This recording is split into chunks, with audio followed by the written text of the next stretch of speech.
Welcome to Widowcast Podcast, where you learn how to find the strength to get through your journey and the skills to coach other widows. This is not your average grief group. This is your journey group. It just may show you the way to make something amazing come out of the emotional pain and trauma of widowhood. I'm your host, Joann Philomena. I'm the best-selling author of Widowed and Widow Coach, and I'm a professional certified life coach. Let the healing and your personal journey begin. Hello, my beauties, and welcome back. This is episode number 130, and I hope the sound is going to come through okay on this one, you guys. I'm still setting up here in Waco, Texas, and I am recording from kind of a strange little location because my offices are not set up yet. And yes, I said that as a plural, my offices, because besides my main office, I'm going to have an audio-visual studio set up. I'm really excited about that so that I have a perfect environment to turn out these podcasts and create the videos that I create for my membership site. All that good stuff. So that's what's coming up. So if I sound a little weird here today, again, I am still getting things set up and settled in the new location. So we're just going to roll with it. I didn't want to go too long without getting a new episode up for you guys. So here I am. And I want to talk today about how emotions can fuel you. Fuel you. They can fuel your life in a positive way, or they can fuel your life in a negative way. When I talk about how our thoughts create our emotions in our body, and then our emotions drive our actions, this is how emotions fuel your life. Everything we do or don't do is all about how we feel or how we don't want to feel, how we're trying to avoid. We may do things to try to avoid feeling certain emotions. Usually I call that buffering. There are many ways of buffering out negative emotions. My buffer has always been overeating. I don't overeat anymore, but I do recognize there's times when I'm eating something and I'm thinking, oh, am I doing this just to feel better? Was I not really hungry when I sat down for this? I go deep into buffering on some other episodes because you can buffer with food, you can buffer with over shopping, you can buffer with over drinking, you can buffer with gambling, you can buffer with watching Netflix. It's a way of trying to escape how you're feeling when the way you feel emotionally doesn't feel good. And here's what I teach about emotions, okay? Emotions that don't feel good, that are uncomfortable, will not kill you. If you can allow that uncomfortable emotion, it's going to dissipate in about 90 seconds. The reason any uncomfortable emotion lingers is because you're resisting it. The more you resist feeling it, the stronger it's going to push back. Right? But now here's a little secret I'm going to let you in on, because this month with my certified widow coaches that are in a 1-year mastermind with me, we do mastermind and it is incredible. And the past month we've really been focusing on and learning about and practicing how emotions can fuel our lives and how to create emotions that will help fuel the actions we need to be taking, how to create the emotions in our body that will create the results we want in our life. Now, here's what happens when you start talking about all the emotions that are associated with grief. Many people think that all of the negative emotions they're experiencing when they lose their spouse are a part of grief, and they're not. they kind of muddy up grief. They kind of make grief a real uncomfortable place to be. Not that it's ever a great place to be. I mean, grief is grief, right? But don't mistake fear and depression or anger or regret, all of those things, as being grief. I think we all tend to do that initially. We think it's all grief, and it's not. You've got a lot of stuff going on. I mean, I know when Jim suddenly died, 4 weeks, I was like just this cascade of emotions. It wasn't like one emotion one day or one emotion one week and then you move into the next emotion. No, my emotions were all over the place. They were like 3 to 5 emotions all happening at once and changing in a matter of seconds. I know that if you're a widow listening to this, I know you know what I'm talking about, right? That ball of emotions. But here's the thing, emotions that we're experiencing initially, like fear and worry and anxiety, are not going to fuel our life in any positive way. Okay? They're kind of useless emotions that just make you feel bad. Here's a few examples of useless emotions that can come along with grief that we think is the grief, but it's not really the grief, it's just the emotion. One is fear.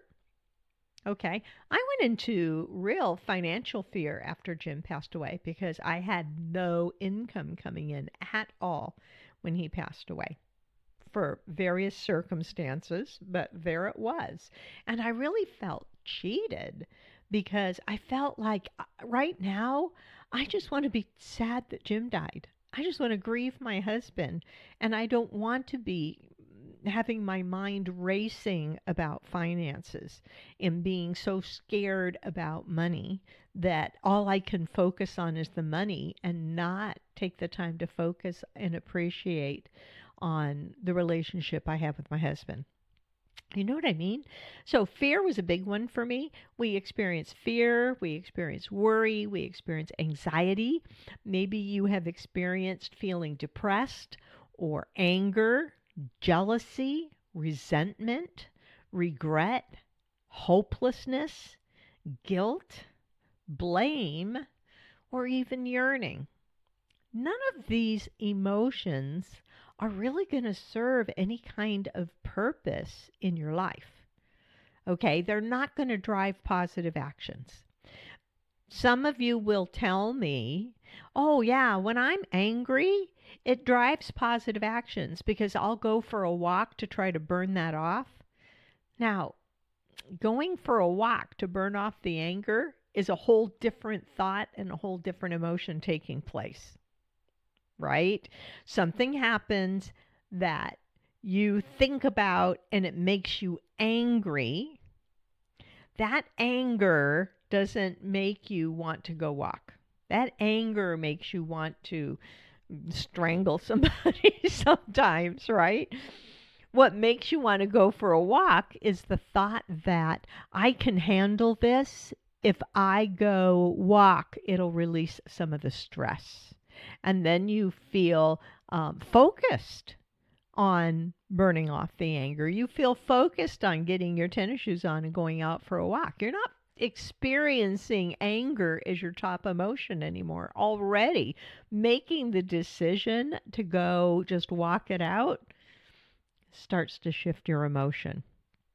Right? So these kinds of emotions, hopelessness. When I'm feeling hopeless about something, it feels in my body, that emotion feels like my arms are heavy, my legs are heavy, my brain is foggy and slow, right? All I want to do is just sit on the sofa and watch meaningless TV. I don't even want to watch something that's super interesting or takes thought.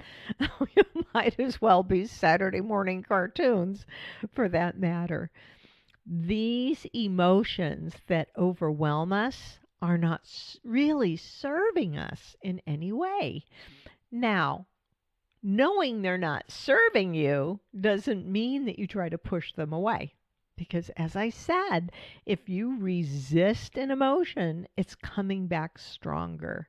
So what do you do when you're feeling guilt about something or anger or regret over something? You just sit there and allow yourself to feel it.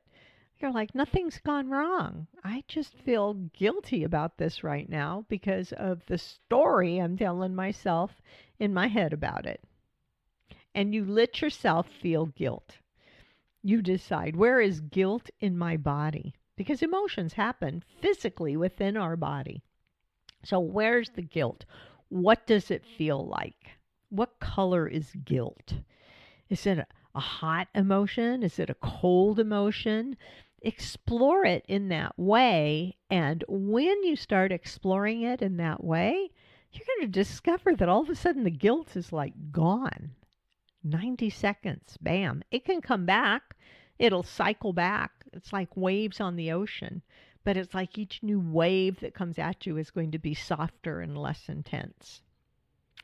But now here's the thing that we've been studying and working on this month. This is very advanced work, but I wanted to share it with you guys anyway. Because here's the thing about grief. If you can experience a little bit of positive emotion, no matter how fleeting that millisecond of positive emotion was, it can counterbalance your depression. It can make you feel restored and replenished and able to focus on a task even, right? So how do you begin to generate some positive emotion? One way is to focus on what matters now, right? You want to ask yourself, given everything that's happened, what matters to me at this point in my life? That's an important question, right? Given everything that's happened, what matters to me at this point in my life? And you know what? What matters to you right now? This may not be the same as what mattered most to you before your spouse died. Our priorities shift like almost immediately. So you do want to take a look at what matters most to you and consider that. And don't think about what you think should matter most to you right now, or what you would want other people to think what matters most to you right now. You want to dig down and find out what really matters most to you. This is just for your own edification.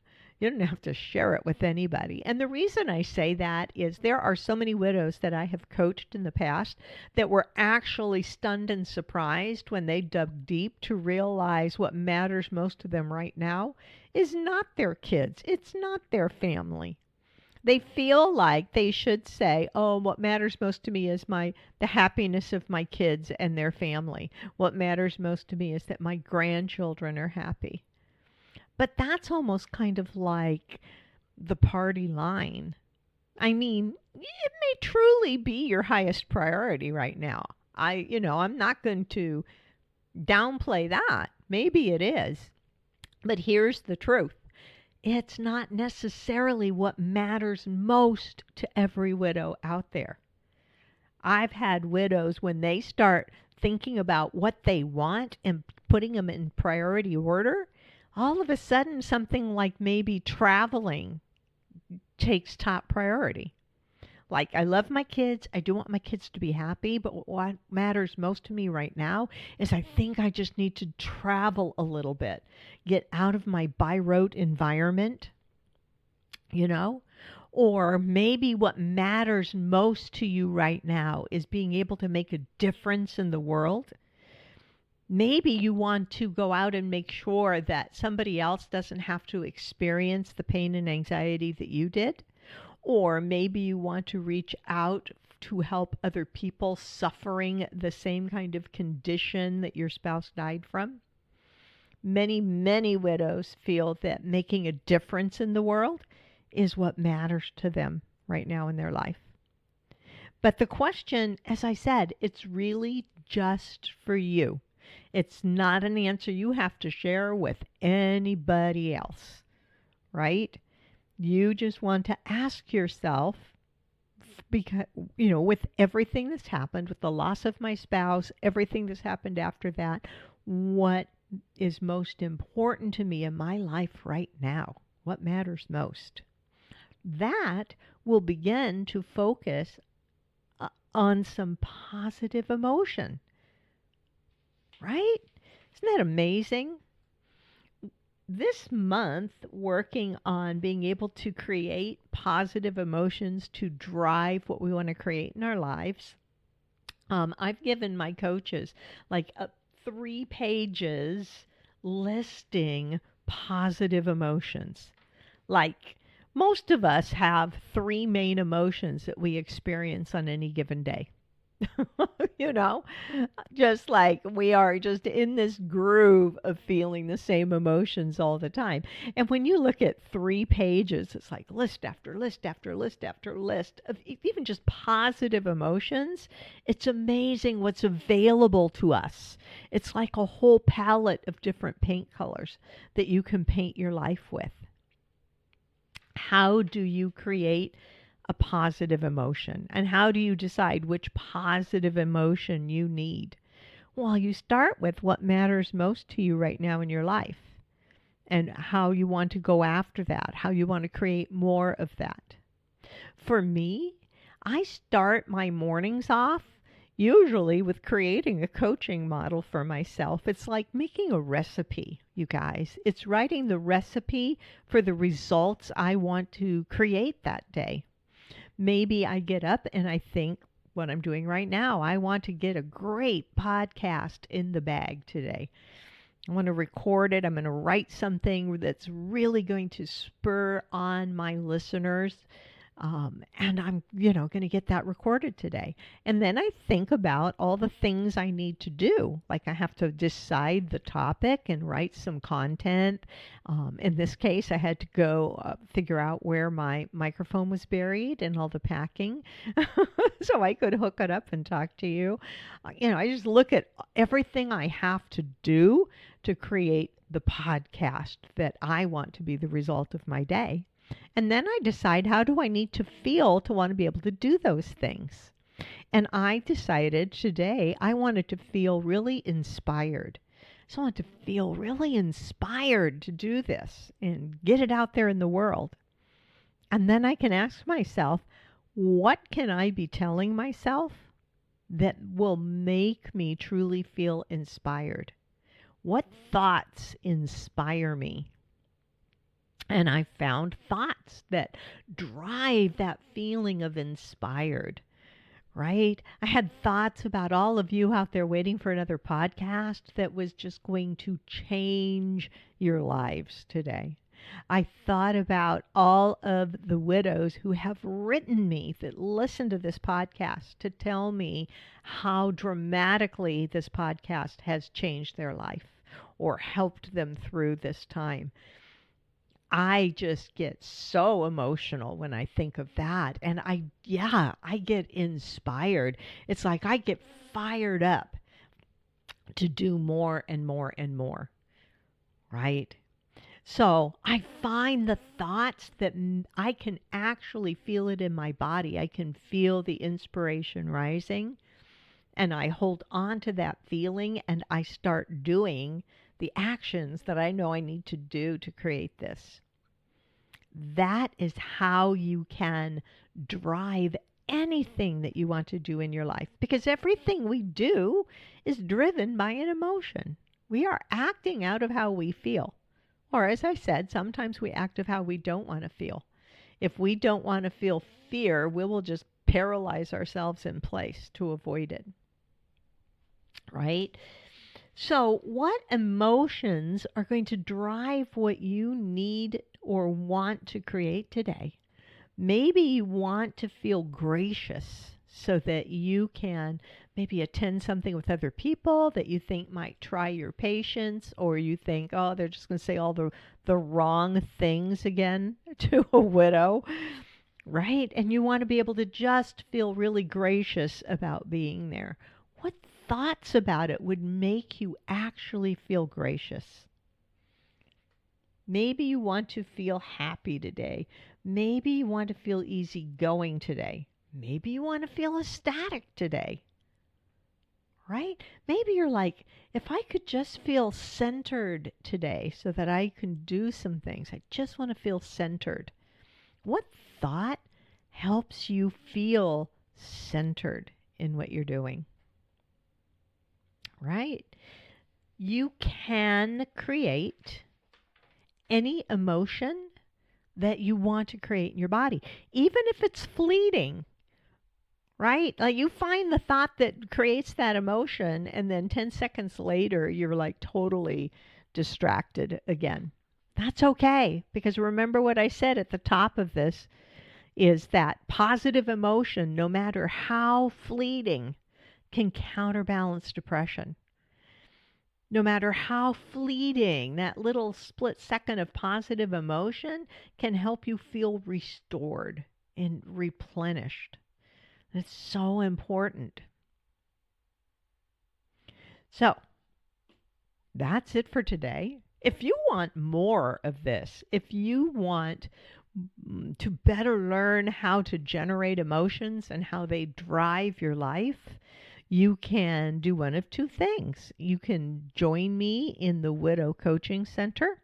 It's a subscription membership. Right now, the doors are closed on membership because I am working with the members who are currently in there. But I will be reopening the doors in a couple months here. So if you go there, you can get on the wait list, and that way you'll be one of the first ones to know when that membership is open and that you can join in. Okay? And to do that, go to widowcoachingcenter.com. And click on the buttons, and eventually you get a little window that opens up to put in your name and your email address so you can be added to the wait list. The other way is if you want to consider becoming a certified widow coach, you can join in that class. The next class is starting in October. Many widows take that class not necessarily because they want to build a business as a certified widow coach. Many widows do come through the class just because they want the 12 weeks of intense transformation and the knowledge. It's an amazing course. The coaching tools I teach, I believe, are the best on the planet. To reach out about that, go to widowcoaches.com. Let me make sure that's right. I don't want to mislead you, my friends. And yes, that's it. It is widowcoaches.com. And once you get there, you can put in your name and email address, and you will get information on how to reach out to me. You can go fill out the questionnaire. The quickest way to get information is to do that questionnaire and then email me right away. Just hit reply on any of the messages you get after you sign up there and say, hey, Joann, I really want to talk to you about the October class, because then I'll be sure to jump on a call with you right away. I probably should say that. There's so many people that click on my ads and click through, and I can't respond to all of the hundreds and hundreds of widows that are in there all the time. But those who email me directly and say, I really want to in on the October class, what do I do? How do I start? Then I set up a call and we get on the phone and talk about it right away. So you can do one of those two things and take this work a little deeper in your own life. I think it is so worthwhile. This is work that I do for myself every day of my life. It's work that I do with my clients every day of their life, and I think it's amazing. So go out there today, see if you can generate some positive emotion in your body, even if it's only for a fleeting moment. See if you can feel a little happy about something, grateful about something, contented about something. and give thought to what matters most to you at this point in your life. Okay? And, as always, get out there and find some joy in your life today. It's so important. I'll talk to you all again next week. Bye.